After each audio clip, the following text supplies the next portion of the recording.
ಸುಮಾರು 15 ವರ್ಷಗಳ ಹಿಂದೆ ಹಿಮಾಲಯದ ಅತ್ಯುನ್ನತ ಶಿಖರಗಳಲ್ಲಿ ಒಂದು ಅದ್ಭುತವಾದ ಅಸ್ತಿತ್ವವು ಕಾಣಿಸಿಕೊಂಡಿತು. ಅವನು ಯಾರು? ಎಲ್ಲಿಂದ ಬಂದನು? ಅವನ ಜನ್ಮದ ರಹಸ್ಯವೇನು? ಯಾರಿಗೂ ತಿಳಿದಿರಲಿಲ್ಲ.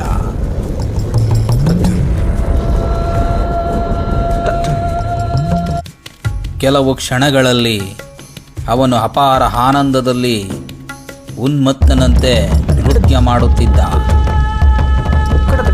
ಮತ್ತೆ ಕೆಲವೇ ಕ್ಷಣಗಳಲ್ಲಿ ಸಂಪೂರ್ಣ ನಿಶ್ಚಲನಾಗಿ ಕಾಲವೇ ನಿಂತಂತಿರುವ ಧ್ಯಾನ ಸ್ಥಿತಿಯಲ್ಲಿ ಲೀನನಾಗುತ್ತಿದ್ದ. ಅವನ ಆನಂದ, ಅವನ ತೀವ್ರತೆ ಮಾನವ ಅನುಭವದ ಎಲ್ಲ ಮಿತಿಗಳನ್ನು ದಾಟಿ ವಿಶ್ವದ ಅನಂತತೆಯೊಂದಿಗೆ ಒಂದಾಗಿತ್ತು. ಇಂತಹ ದಿವ್ಯ ಅನುಭವವನ್ನು ಹಿಂದೆ ಯಾರೂ ಕಂಡಿರಲಿಲ್ಲ. ಮಾನವ ರೂಪದಲ್ಲಿದ್ದರೂ ಬ್ರಹ್ಮಾಂಡದೊಂದಿಗೆ ಏಕೀಭವಿಸಿದ್ದ ಆ ಮಹಾನ್ ಅಸ್ತಿತ್ವವನ್ನು ಜನರು ಯೋಗಿ ಎಂದು ಕರೆದರು. ಮತ್ತು ಅವನೇ ಮೊದಲ ಯೋಗಿಯಾಗಿದ್ದರಿಂದ ಅವನಿಗೆ ಆದಿಯೋಗಿ ಎಂಬ ಹೆಸರು ದೊರೆಯಿತು.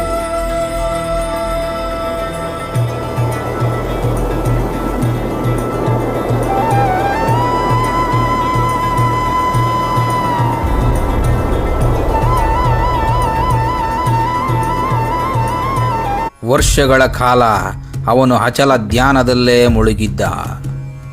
ಆರಂಭದಲ್ಲಿ ಅವನನ್ನು ನೋಡಲು ಸಾವಿರಾರು ಜನರು ಬಂದರು.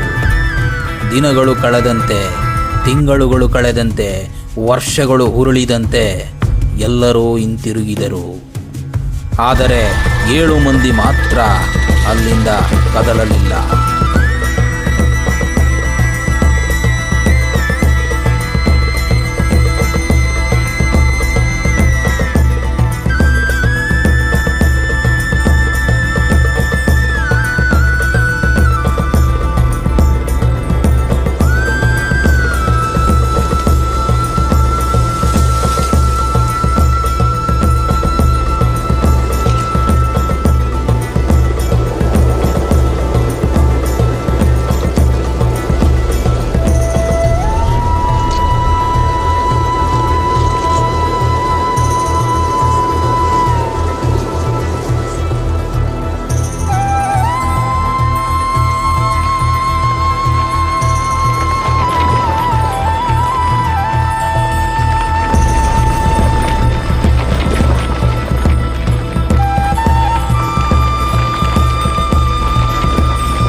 ಜ್ಞಾನಕ್ಕಾಗಿ ಹುರಿಯುತ್ತಿದ್ದ ಆ 7 ಸಾಧಕರು ಆ ಮಹಾಯೋಗಿಯ ಸಾನ್ನಿಧ್ಯವನ್ನು ಎಂದಿಗೂ ಬಿಡಲಿಲ್ಲ. ಅವರ ಅಚಲ ಸಮರ್ಪಣೆಯನ್ನು ಕಂಡ ಆದಿಯೋಗಿ ಕೊನೆಗೂ ತನ್ನ ಮೌನವನ್ನು ಮುರಿದರು. ಅವರು ಯೋಗದ ಪರಮ ರಹಸ್ಯಗಳನ್ನು ಅದರ ಸಂಪೂರ್ಣ ಆಳ ಮತ್ತು ವೈಭವದೊಂದಿಗೆ ಆ 7 ಮಹರ್ಷಿಗಳಿಗೆ ಬೋಧಿಸಿದರು. ಅಷ್ಟೇ ಅಲ್ಲ, ಅವರು ಮಾನವನು ಪರಮ ಸತ್ಯವನ್ನು ಅನುಭವಿಸಲು ಸಾಧ್ಯವಾಗುವ 112 ಮಾರ್ಗಗಳನ್ನು ವಿವರಿಸಿದರು. ಈ 112 ವಿಧಾನಗಳು ಮಾನವನ ಅಂತರಂಗದ ಬಾಗಿಲುಗಳನ್ನು ತೆರೆಯುವ ದಿವ್ಯ ಕೀಲಿಕೈಗಳಾಗಿದ್ದವು. ಯೋಗದ ಆ ಪರಮಾವಸ್ಥೆಯಲ್ಲಿ ಸೃಷ್ಟಿಯ ಮತ್ತು ಅಸೃಷ್ಟಿಯ ಅನೇಕ ರಹಸ್ಯಗಳು ಆದಿಯೋಗಿಯ ಮುಂದೆ ಅನಾವರಣಗೊಂಡವು. ಅವರ ಉದ್ದನೆಯ ಜಟೆಗಳು ಬ್ರಹ್ಮಾಂಡದ ಅಪಾರ ಶಕ್ತಿಯನ್ನು ಹೊತ್ತು ಹರಿಯುವ ನದಿಗಳಂತೆ ಕಾಣುತ್ತಿದ್ದವು. ಅವರ ರೂಪವೇ ಸಂಪೂರ್ಣ ಬ್ರಹ್ಮಾಂಡದ ಹೃದಯವನ್ನು ಕಾಣುವ ಅಪೂರ್ವ ದರ್ಶನವಾಗಿತ್ತು. ಅಂತಹ ಅದ್ಭುತ ಅನುಭವವನ್ನು 7 ಮಹರ್ಷಿಗಳು ಮತ್ತು ದೇವಿ ಪಾರ್ವತಿಯು ಎಂದಿಗೂ ಕಂಡಿರಲಿಲ್ಲ. ಒಂದು ದಿನ ದೇವಿ ಪಾರ್ವತಿ ಆದಿಯೋಗಿಯನ್ನು ನೋಡಿ ಹೀಗೆ ಕೇಳಿದರು, ನೀವು ಅನುಭವಿಸುತ್ತಿರುವ ಈ ಪರಮಾನಂದವನ್ನು ನಾನೂ ಅನುಭವಿಸಬೇಕು. ನನಗೂ ಆ ಮಾರ್ಗವನ್ನು ತೋರಿಸಿ. ಆಗ ಆದಿಯೋಗಿಯು ಕೇವಲ ಬೋಧಿಸಲಿಲ್ಲ, ಅವರು ಪಾರ್ವತಿಯನ್ನು ತಮ್ಮ ಅಸ್ತಿತ್ವದಲ್ಲೇ ಲೀನಗೊಳಿಸಿದರು. ಆ ಕ್ಷಣದಿಂದ ಅವರು ಅರ್ಧನಾರೀಶ್ವರರಾದರು.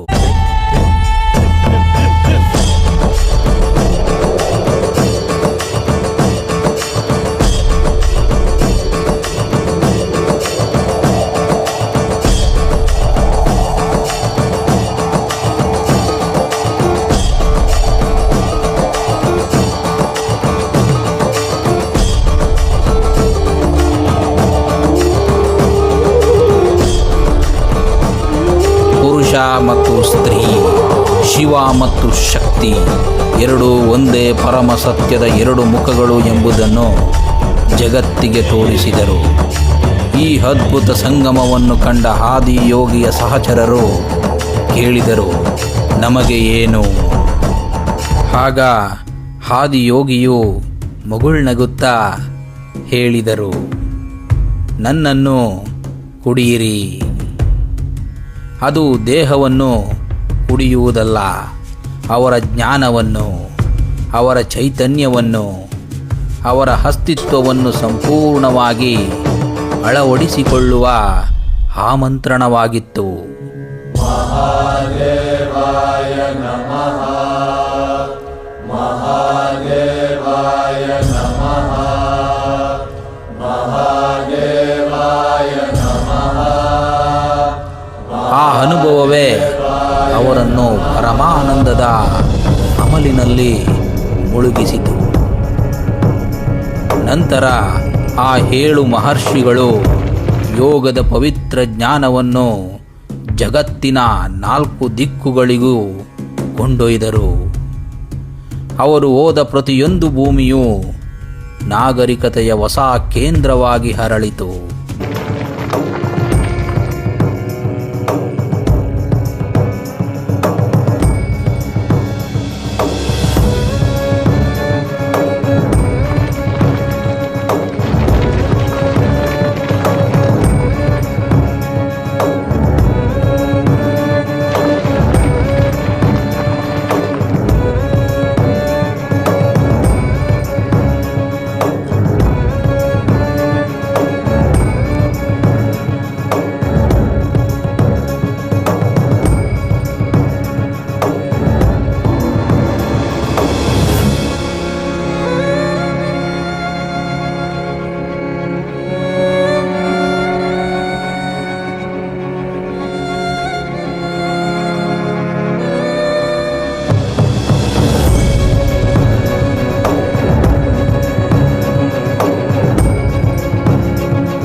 ಯೋಗವು ಕೇವಲ ದೇಹದ ವ್ಯಾಯಾಮವಲ್ಲ, ಅದು ಮಾನವನ ಅಂತರಂಗವನ್ನು ಬ್ರಹ್ಮಾಂಡದೊಂದಿಗೆ ಜೋಡಿಸುವ ವಿಜ್ಞಾನ. ಇಂದು ಸಾವಿರಾರು ವರ್ಷಗಳ ನಂತರವೂ ಆದಿಯೋಗಿ ಕೇವಲ ಇತಿಹಾಸದ ವ್ಯಕ್ತಿಯಲ್ಲ, ಅವರು ಮಾನವ ಕುಲದ ಭವಿಷ್ಯ. ಏಕೆಂದರೆ ಅವರು ನಮಗೆ ಜೀವನದ ಏರಿಳಿತಗಳನ್ನು ಮೀರಿ ಹೆಸರಿಲ್ಲದ, ಗಡಿಗಳಿಲ್ಲದ, ಶಾಶ್ವತವಾದ ಅಂತರಂಗದ ಪರಮಾನಂದವನ್ನು ಅನುಭವಿಸುವ ದಾರಿಯನ್ನು ತೋರಿಸಿದ್ದಾರೆ. ಮಹಾದೇವಾಯ महादेवाय नमः महादेवाय